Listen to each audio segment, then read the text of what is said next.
Halo Sobat IDX, jumpa lagi dengan saya Gusti Ngurah Sandiana dari kantor perwakilan Bursa Efek Indonesia di Nusa Tenggara Barat.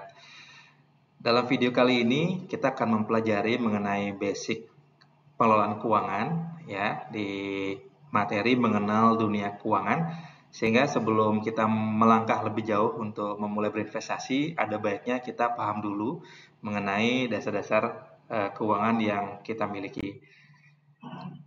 Bagaimana pemahaman kita tentang uang ya? Jadi yang pasti antara satu orang dengan yang lain itu berbeda-beda, kondisi keuangan satu orang dengan orang lainnya itu pasti berbeda-beda dan ya banyak orang mengalami situasi yang tidak bisa dijadikan acuan atau memang berbeda sehingga kita perlu rules dan juga perlu treatment yang berbeda juga untuk pengelolaannya.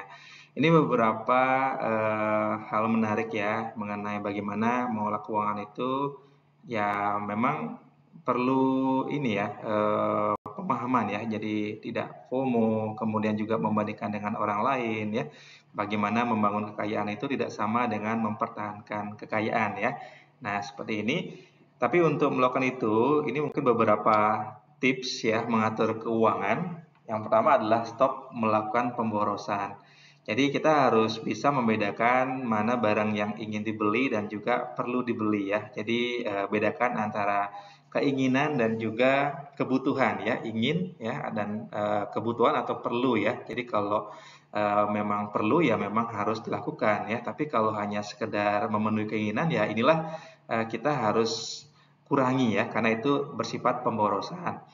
Yang kedua, penghasilan naik ya, pengeluaran jangan naik. Ya, ini maksudnya adalah walaupun mungkin pendapatan kita naik ya, jadi memang hal yang biasa ya ketika pola konsumsi kita juga berubah ya. Tapi sebaiknya kita bisa membedakan ya seperti tadi itu ya. Jadi ketika penghasilan kita naik tapi pengeluaran kita justru tetap, itu akan menyebabkan uang yang tersedia mungkin buat ditabung, buat investasi itu akan lebih banyak lagi. Yang ketiga, hindari utang untuk beli barang konsumsi ya, karena ya prinsipnya salah ya. Karena kalau kita ingin melakukan konsumsi ya uang itu harus ada dulu ya, tidak melalui hutang ya. Karena hutang kalau memang tidak dikontrol dengan baik ya, justru akan menyebabkan kita susah untuk membuat perencanaan keuangan yang baik. Nah, ketika kita sudah bisa melakukan hal-hal tadi ya, baru kita bisa melangkah ke investasi ya. Karena sekali lagi kita berhadapan pada situasi di mana harga-harga barang ini selalu akan naik dari tahun ke tahun ya. Ditambah misalnya dengan jumlah pendapatan kita yang tidak naik ya. Nah, kita di sini mengenal dengan inflasi ya. Tentu saja investasi adalah salah satu upaya kita untuk mengalahkan inflasi itu sendiri. Bagaimana kita memulai melakukan suatu perencanaan itu sendiri ya? Ini berdasarkan ya mungkin ya motivator yang kita ketahui bersama ya, Simon Sinek gini ya. Jadi kita bisa mulai dari kenapa, kemudian bagaimana dan apa ya. Kenapa maksudnya adalah kenapa saya harus mengatur keuangan ya. Jadi kalau dalam posisi ini ya Sobat IDX itu merasa bahwa kok rasanya keuangan saya dari hari ke hari atau dari bulan ke bulan itu pusing ngaturnya ya, berarti memang ada masalah di sana ya. Nah, kenapa ya? Jadi kan banyak hal yang harus kita lakukan ya. Jadi contohnya kayak memberi orang tua setiap bulan ya, ini kewajiban mungkin seorang anak ya, membayar cicilan, membiayai sekolah anak ya bagi yang sudah berkeluarga, kemudian juga untuk kesejahteraan ya, naik haji, umroh dan lain-lain. Nah, itu adalah kenapanya ya. Nah, kemudian bagaimana ya, maksudnya adalah bagaimana kemudian cara mengatur keuangannya ya. Ada banyak hal yang bisa dilakukan ya. Jadi yang pasti habit kita juga harus kita sesuaikan ya. Kita harus hidup dengan berhemat ya. Kemudian kalau memang dirasa penghasilan kita kurang ya, kita bisa menambah ya dengan mungkin bekerja lembur, kemudian cari sampingan dan juga investasi tentunya, karena investasi itu bisa juga mendapatkan hasil ya yang tadi bisa menjadi salah satu tambahan pemasukan buat kita juga. Nah, terus apa? Nah, apa yang harus saya lakukan?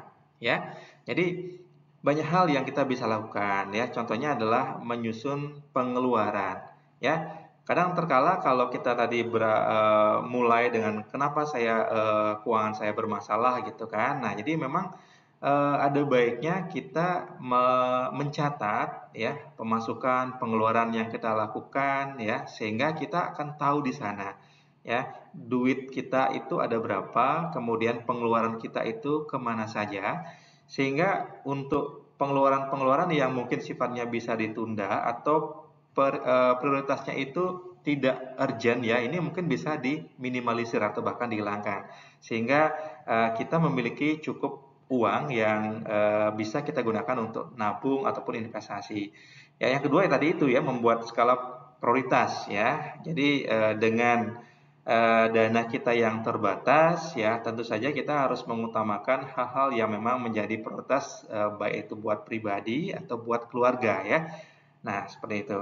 Nah, ini adalah lingkaran emas yang kita harus coba merenungkan gitu ya. Jadi kenapa kita harus melakukan pengelolaan keuangan dengan baik ya, bagaimana caranya, kemudian apa yang harus saya lakukan. Ini adalah komposisi ideal untuk mengatur keuangan. Ya, walaupun sebenarnya sekali lagi antara satu orang dengan orang lainnya itu memiliki kondisi keuangan yang berbeda-beda ya, sehingga eh, tidak akan sama ya, tapi setidaknya ini bisa menjadikan suatu acuan gitu ya. Jadi dari 100% penghasilan kita, katakanlah misalnya dalam sebulan ya, kita bisa bagi-bagi misalnya untuk kebutuhan hidup ya, ini adalah kebutuhan utama yang memang kita harus lakukan. Apa aja sih sebenarnya kebutuhan hidup itu, misalnya ya kebutuhan untuk makan ya, pakaian, kemudian juga untuk ya misalnya sudah berkeluarga ya, kayak pendidikan, listrik. Nah, ini adalah kebutuhan hidup ya. Kita bisa memporsikan kurang lebih mungkin sekitar 40% dari total pendapatan kita atau pemasukan kita. Nah, kemudian ya, nah kita juga bisa mengeluarkan 40% sisanya ini untuk hiburan ya. Ya, kita manusia normal yang membutuhkan hiburan ya, misalnya untuk jalan-jalan, rekreasi ya bersama keluarga, ya bersama pasangan. Nah, ini kan penting ya. Jadi menyeimbangkan antara kebutuhan hidup yang sifatnya adalah primer tadi dengan hiburan ini juga penting ya. Nah, 20% sisanya kita bisa mengalokasikan untuk kebutuhan, misalnya adalah dana darurat. Ya, apa sih dana darurat? Jadi dana darurat ini adalah dana yang sebaiknya kita miliki untuk kita gunakan untuk kondisi-kondisi yang memang sifatnya darurat ya. Misalnya ya, kalau misalnya untuk pribadi ya, siapa tahu misalnya kita sakit gitu ya, membutuhkan biaya untuk berobat.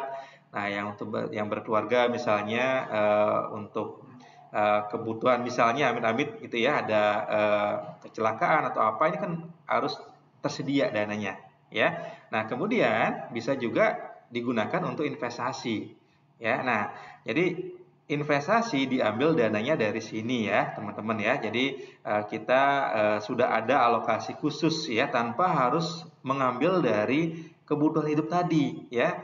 Jadi ada hal yang salah ketika kita ingin berinvestasi, tapi kita misalnya mengurangi porsi makan kita gitu ya, atau mengurangi hal-hal yang sifatnya itu adalah kebutuhan utama ya. Tidak, karena investasi prinsipnya adalah kita ingin menjaga nilai atau kemampuan ekonomi kita gitu ya untuk masa depan.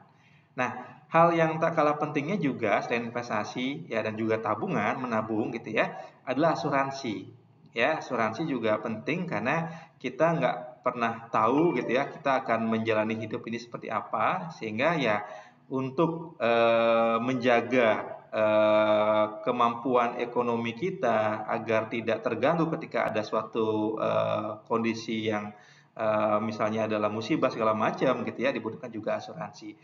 Nah, jadi ini sedikit ada panduan gitu ya yang mungkin bisa dipakai untuk baik itu misalnya untuk pribadi maupun untuk keluarga. Tips mengatur uang untuk kebutuhan hidup. Nah, ini misalnya ya. Jadi memang perlu sedikit effort untuk kita mencatat ya setiap pemasukan dan juga pengeluaran kita. Kemudian juga kita harus buat skala prioritas ya. Jadi tujuannya agar kita tahu uang masuk itu dari mana saja ya. Karena kan masing-masing orang akan beda-beda. Misalnya dia dapat uang kalau misalnya memang belum bekerja, misalnya dari orang tua. Kalau memang dia adalah seorang karyawan, bisa dari gaji. Misalnya kalau dia itu adalah seorang investor, itu bisa dari dividen atau hal lainnya ya. Nah, itu dan pemasukan itu harus dicatat juga. Nah, kemudian sisi lainnya adalah pengeluaran ya. Nah, ini juga harus dicatat ya, kemana saja pengeluaran-pengeluaran kita ya, sehingga kita bisa tahu semua uang kita itu keluarnya untuk keperluan apa saja ya. Nah, jikalau nanti ada sisa dari pemasukan dikurangi pengeluaran, yaitu ada sisa uang gitu ya, yang kita tahu bahwa kita punya sisa dana segini ya. Jadi aktivitas ini wajib dilakukan ya, sehingga kita tahu posisi kita ada di mana. Nah, kemudian kita akan melangkah untuk investasi ya. Nah, jadi konsep investasi di sini kita udah tahu dari di awal bahwa kita sudah punya alokasi 20% tadi ya untuk kebutuhan investasi ya. Nah, jadi tadi kalau misalnya dalam kita mencatat pengeluaran ya ada sisa gitu ya. Nah, bukan sisa ini yang dipakai investasi karena seharusnya porsi untuk investasi ini sudah kita alokasikan di awal ya. Jadi prinsipnya adalah memang harus disisihkan gitu ya, bukan disisakan ya.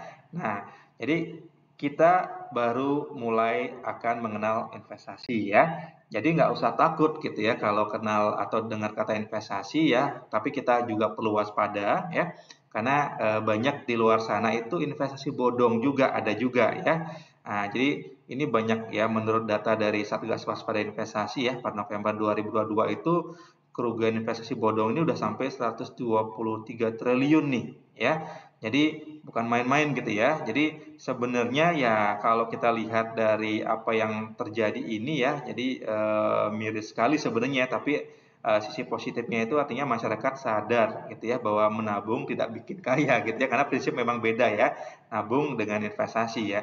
Terus kemudian yang kedua mungkin adalah keinginan masyarakat untuk berinvestasi itu cukup tinggi. Nah, masalahnya sekarang adalah kemana arah untuk berinvestasi itu ya, bagaimana membedakan investasi yang legal dengan investasi yang ilegal atau investasi bodong ini. Ada tips mudah untuk mengenali investasi legal dan bodong ya. Kalau untuk investasi ilegal gitu ya, biasanya itu cirinya dia memberikan janji pasti ya, untung cepat, kemudian juga return atau keuntungan yang sangat tinggi ya. Bahkan kalau kita bandingkan dengan investasi-investasi yang resmi itu sangat tinggi ya. Nah, kemudian klaim tidak ada risiko gitu ya. Jadi ya banyak banyak yang menjanjikan bahwa investasinya itu nggak ada risiko sama sekali. Nah, kemudian juga ada pola-pola biasanya itu member get member gitu ya. Kalau kita sering dengar juga itu skema Ponzi ya. Nah, seperti itu ditambah juga tidak memiliki legalitas yang jelas.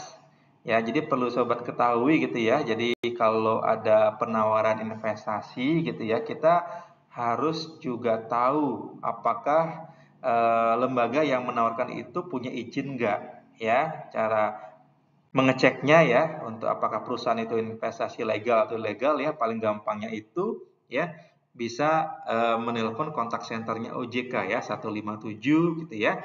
Nah, jadi kita bisa tanyakan apakah lembaga yang menawarkan ini itu legal nggak?